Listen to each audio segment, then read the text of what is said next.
Hello, and welcome to Auntie Sandy's Storyland. Please join us at our new home on the Lotus Prison Network at patreon.com. Our story for today is The Five Chinese Brothers by Claire Hutchett Bishop and Kurt Weiss.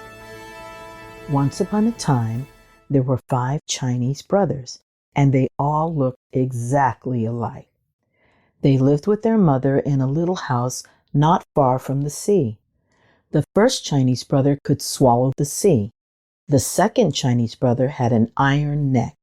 The third Chinese brother could stretch and stretch and stretch his leg. The fourth Chinese brother could not be burned. And the fifth Chinese brother could hold his breath indefinitely.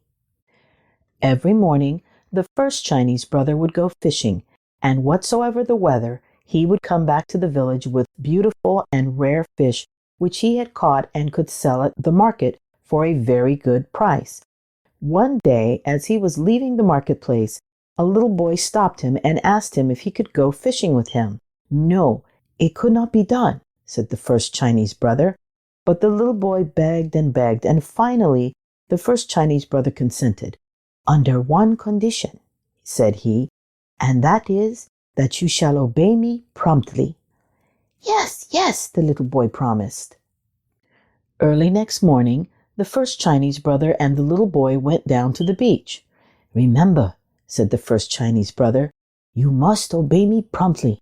When I make a sign for you to come back, you must come at once. Yes, yes, the little boy promised. Then the first Chinese brother swallowed the sea, and all the fish were left high and dry at the bottom of the sea, and all the treasures of the sea lay uncovered. The little boy was delighted. He ran here and there, stuffing his pockets with strange pebbles, extraordinary shells, and fantastic algae. Near the shore, the first Chinese brother gathered some fish while he kept holding the sea in his mouth. Presently he grew tired. It is very hard to hold the sea. So he made a sign with his hand for the little boy to come back. The little boy saw him, but paid no attention. The first Chinese brother made great movements with his arms, and that meant, come back. But did the little boy care? Not a bit, and he ran further away. Then the first Chinese brother felt the sea swelling inside him, and he made desperate gestures to call the little boy back. But the little boy made faces at him and fled as fast as he could. The first Chinese brother held the sea until he thought he was going to burst. All of a sudden, the sea forced its way out of his mouth, went back to its bed, and the little boy disappeared. When the first Chinese brother returned to the village alone, he was arrested, put in prison, tried, and condemned to have his head cut off. On the morning of the execution, he said to the judge, Your Honor, will you allow me to go and bid my mother goodbye? It is only fair, said the judge. So the first Chinese brother went home, and the second Chinese brother came back in his place. All the people were assembled on the village square to witness the execution. The executioner took his sword and struck a mighty blow. But the second Chinese brother got up and smiled. He was the one with the iron neck, and they simply could not cut his head off. Everybody was angry, and they decided that he should be drowned. On the morning of the execution, the second Chinese brother said to the judge, Your Honor, will you allow me to go and bid my mother goodbye? It is only fair, said the judge. So the second Chinese brother went home, and the third Chinese brother came back in his place. He was pushed on a boat which made for the open sea. When they were far out on the ocean, the third Chinese brother was thrown overboard.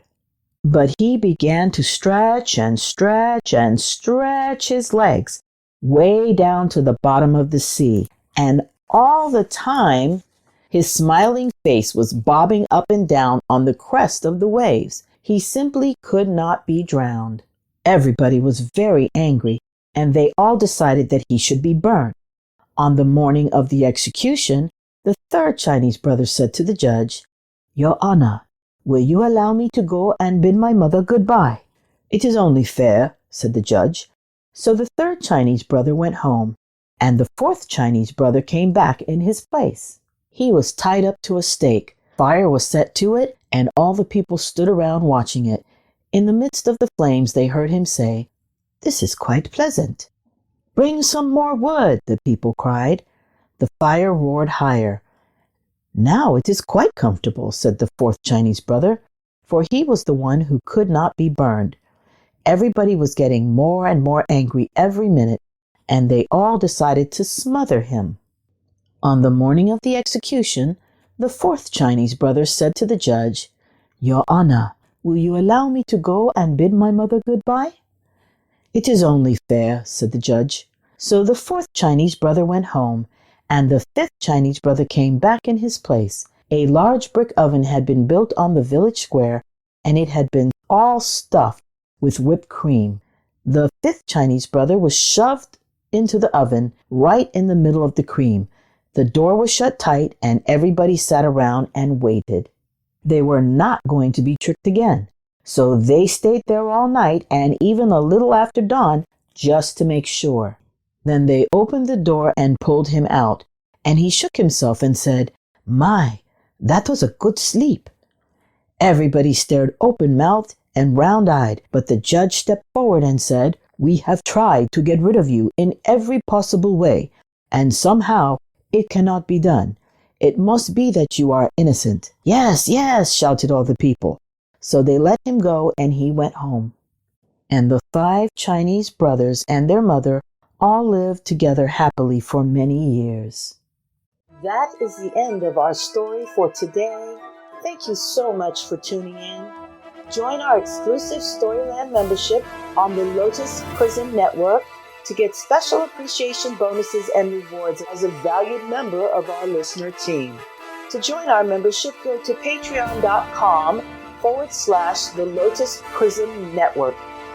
For those who like the book we read today and would like to purchase it, please click the link in the description. Follow our Facebook page so you can find us on all your favorite social media and share with your family and friends. Thank you for your support. We'll see you next time on Auntie Sandy's Storyland.